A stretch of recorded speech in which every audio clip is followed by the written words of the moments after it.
Hello, how's everybody doing? Welcome back to mentfx. And today we're going to be taking a look at the perfect Wyckoff schematic, the only schematic you're ever going to have to learn to succeed in the market. Okay, not really. What we're actually going to dive into is how Wyckoff forms, the schematics that you should be looking for, and why you've kind of been lied to concerning Wyckoff itself, and how you should be implementing Wyckoff terminology, the schematics in your own trading journey and your trading plan. So before we do that, just want you all to know that the mentorship is live and stuff. This is the website you can be accessed at. The Telegram is no more. This is all here. Let's jump into it. So as a lot of you have probably known or have studied, and if you've looked up Wyckoff, you've most likely came across the site where you were able to find these beautiful little schematics, right? These schematics here of accumulations and distributions, and potentially some stuff concerning reaccumulations and redistributions. And when you went to a real chart and you tried to chart these, you most likely found yourself running into a lot of problems. Now, again, sometimes you might have seen it happen, but why is it that you run into problems? And the reason is because you're trying to play this puzzle when in reality it's a snowflake. Okay, and what I mean by that is, if any of you know kindergarten level education, snowflakes are very easy to identify, right? When we see a snowflake, we know exactly what it is. However, if we get into the deep microbial thing of it, we understand they all look different, right? They'll look the exact same in the sky, but when we get into them, right, they have all these different patterns and they all look different, and every single one is unique to itself. And the thing that's interesting about Wyckoff is ultimately it's the same thing as what we like to consider snowflakes. So what I mean by that is we'll get into some trades that we took, or some of the trades that we looked at in the group throughout the week this week. Again, we had a very great week, caught some very, very beautiful and nice moves based on some Wyckoff, some reaccumulations on Euro, NZD, and gold. But how do we catch these and how did we find the schematics? Even though, if you even take a look at this, the schematics look very different. We have things that we label differently every single time that we got into a trade or potential trade. So the thing is, when we look at a chart, right? So if we look at this empty chart right here, let's just go down to a little bit of a, actually we can just stay on this time frame and we can just take a look at this, right? When we look at this chart, it's very easy after the fact, of course, to identify Wyckoff. Like we said, it's easy to identify a snowflake, right? If we looked at this now, maybe let's zoom in a little bit, let's go to a 30-minute, right? Let's just go left right here, right? If we were to look at this, it's not that hard to say, okay, there was Wyckoff distribution here, right? Here we go. There was Wyckoff accumulation down in these areas, right? There was Wyckoff distribution up here, right? Maybe here's your test or your last point of supply, right? There was Wyckoff redistribution in here. There was Wyckoff accumulation, right? That happened all the way across this whole area, right? But as well as that, on lower time frames, within here we had Wyckoff distribution, right? In here we had Wyckoff reaccumulation, right? Most likely without a test or actually a mini test.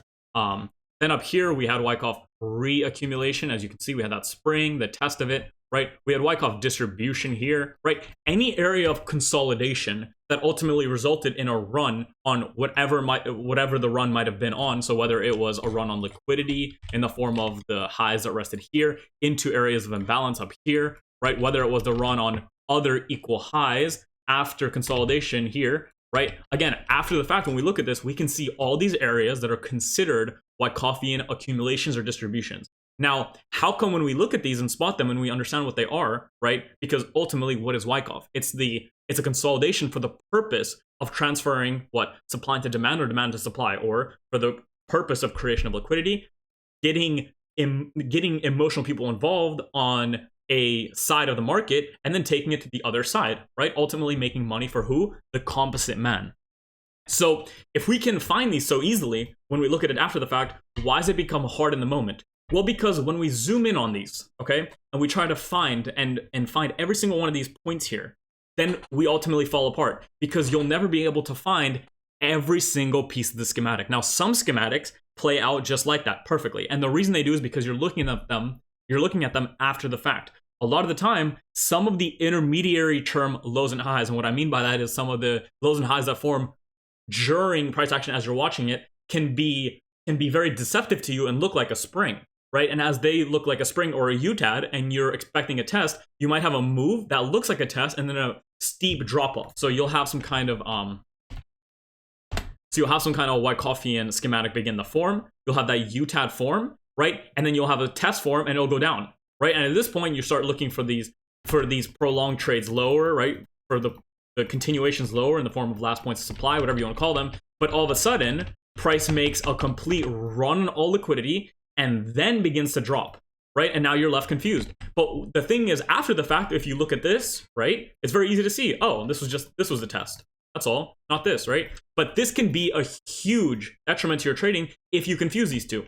So when we talk about the perfect Wyckoffian schematic, what we're actually talking about is understanding price movement. So Pips of Persia actually covers this in one of his videos, I think, and it was a really good example of it. The thing is, it doesn't matter what you label each point in the schematic that forms, right?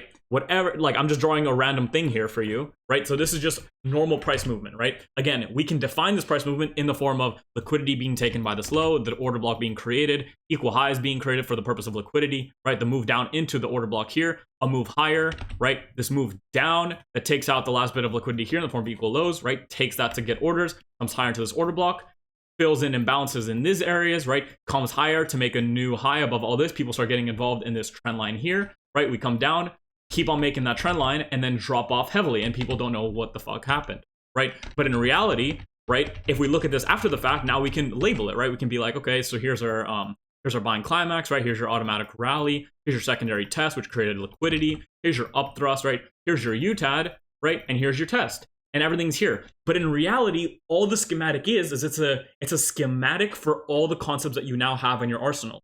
And the thing is, the schematic can look different, right? We are, as human beings, we're prone to seeing a schematic play out or seeing this puzzle here and matching every single movement here to what we see in the real chart, even looking for sometimes the in-depth stuff here. So I know even when I started Wyckoff, I began to look at every single movement here, right? Trying to spot it, trying to see that transfer of supply to demand after reading all this stuff. And I didn't realize this for a while until I learned how to recognize liquidity creation and inefficiency being met by price in the market. Because the Wyckoff schematic is nothing more than that. And then when you understand why price moves through certain areas of liquidity, why price fills in areas slowly, why price comes higher before then finally dropping, then you can begin to become, to be a trader or a Wyckoffian in these areas. Because then you realize that once you've taken out all liquidity in these areas and made that real UTAD, after the test actually forms, what can you do in this area? Well, you can spot Wyckoff, right? It's all fractal. So with that, I wanted to look at some examples because like we said, just like a snowflake, all Wyckoffian setups will look like Wyckoff after the fact. However, they will always have a minor difference between them, the way the price moves, because if they were all the same, it would be way too easy to spot them, right? You're not always going to see the perfect moves. So ultimately, the reason this video was called the perfect Wyckoff schematic that you'll ever need is because the perfect Wyckoff schematic is actually your own understanding of the market movement and price action in a chart or any market. Again, this applies to futures, crypto, currencies, stocks, anything you really want, right? So when I, for instance, see a market that creates some kind of high, right, drops down, maybe a low, right, drops even further down, right, makes that new high and then makes a high and then drops off, well, then I know that there's Wyckoff in here, right? We all do, right? And if this drops off even further, you're all like, okay, yeah, this was easily a Wyckoff distribution, right?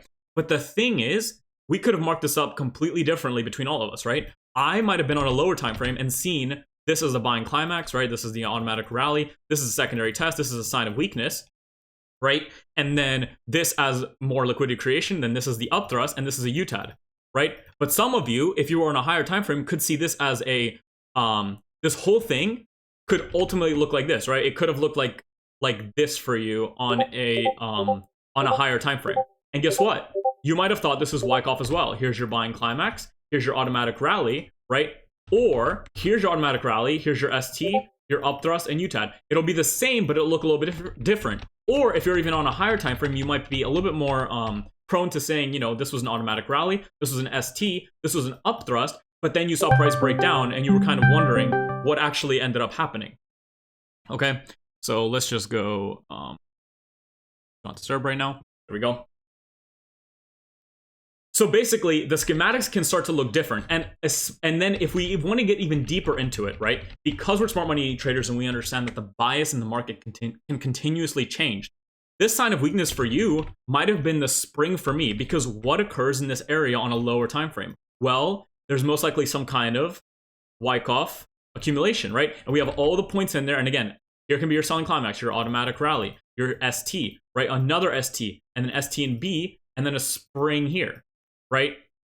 Spring here, then your test, and so on and so forth, and then your takeoff, right? So this same sign of weakness for you could be my spring, and I could be looking for buys in here. But notice how if you were selling and I was looking for buys, I could buy here into your sell, which might be an order block up here, and you can begin the sell from this area lower. Okay, the reason I bring all this to your attention is for you to recognize that not every schematic is going to be perfect. Some schematics might not have a UTAT, some might not have a UT, because the whole schematic might occur on a lower or higher time frame. You can't ever be sure. Now, the perfect example of that is some of the trades that we ended up sending out the last few days. So what happened is, we can go and find them very quickly. We sent out this right here. So we sent out this prior to, but on Euro NZD, I'm going to show you guys the markup for this in a second. You can see the time here, December 18th, 2020, 2:14 EST. We were looking for price to come down into this area and then to come much higher. And this area right here acted as a UTAD test. So I'll show you what I mean by that, right? So we marked this up a little bit. As price came into that area, just like we expected, price began to take off. And as you can see, we were targeting the areas in here, which acted as a prior UTAD, right? So the thing we saw here, we were buying from a lower area, targeting the actual test of a UTAD. Or in other words, we were buying order blocks below that were being formed on their way higher to deliver price to an order block higher that has not yet been mitigated, right? There's inefficiency in here, which means what? Price moved too quickly, did not deliver price the way it should have. And there are orders resting there that are in losses now that need to be mitigated by the comps demand, the banks, institutions, whatever you want to call them, right? Taking out a little bit of liquidity above this high here, right? Because what's above here? People that are looking to buy or sell to then bring the market lower. So we were looking to target these areas here. And notice as price made its ascent, right? We began the trail, that's all good. We can just go to the completion of it, right? We had that ascent into this area, and here's your perfect test of that UTAD like we expected, and your drop. Now notice this entire thing. This is all on a 5-minute chart. And guess what? This does not look like a fully normal schematic to you, most likely. This is what we look to teach in the mentorship and Discord and understand about price.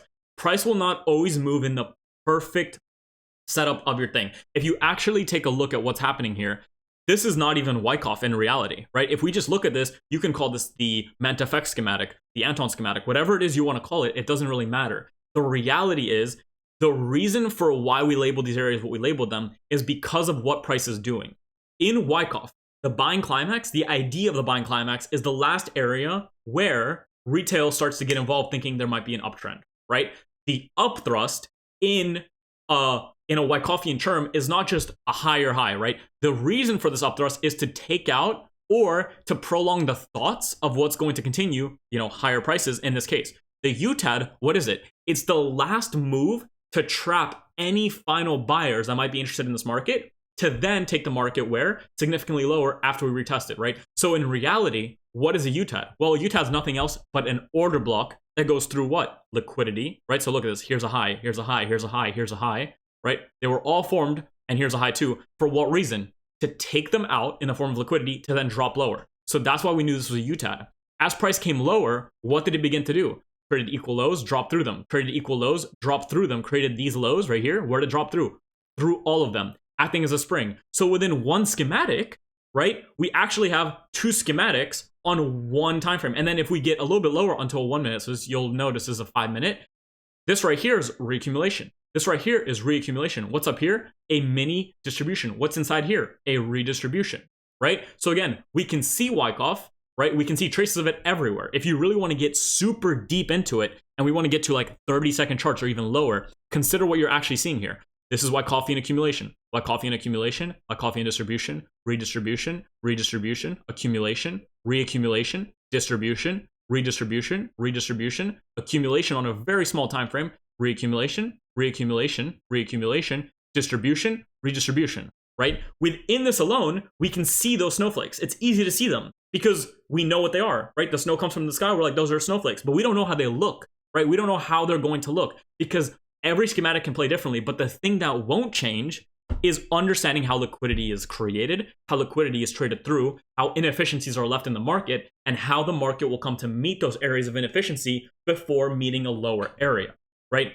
So the point of this video is for you to recognize that schematics do not have to be the same. The reason schematics form and always remain the same, and the reason Wyckoff has basically been around for 100 years is because it's nothing more than understanding the creation of liquidity and price and the trading and basically picking up those orders on behalf of the composite man. So when we made this UTAD and then dropped off making these springs, we knew that we would want to see higher prices from these areas down here into here as a form of a test where we could look to sell at, right? And again, we only closed here because it is a Friday. So the market was going to close. So we closed at a nice 1 to 8 right here.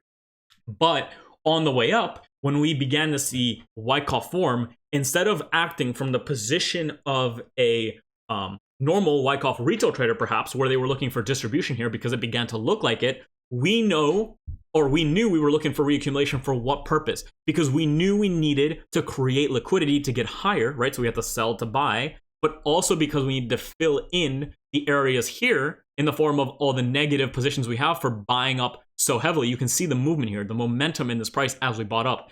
All these buys here need to be mitigated. Hence the slower movement up into this area, right? Very slow movement. Why? We're creating liquidity to get into more sells and to mitigate all the buys that we have negative here as well. So again, Wyckoff is nothing more than all the inefficiencies and concepts we've studied so far in the arsenal for the creation of price, right? So when we look at this right here, let's go to live time for the trades we actually caught. If we zoom out, we'll recognize this is some kind of UTAD. So most likely price is going to make its slow ascent up to this area. And as it does, along the way, it's going to create highs to take them out. It's going to create highs to take them out. It's going to create highs to take them out to finally mitigate before falling lower, right? And then what will it do as it falls lower? We'll use all these lows that it created to start taking them out, right? So let's take a look quickly at what happened in here, right? Again, we're going to go over this a little bit more on in a future video just to realize what happened. So these were all areas we were looking to buy,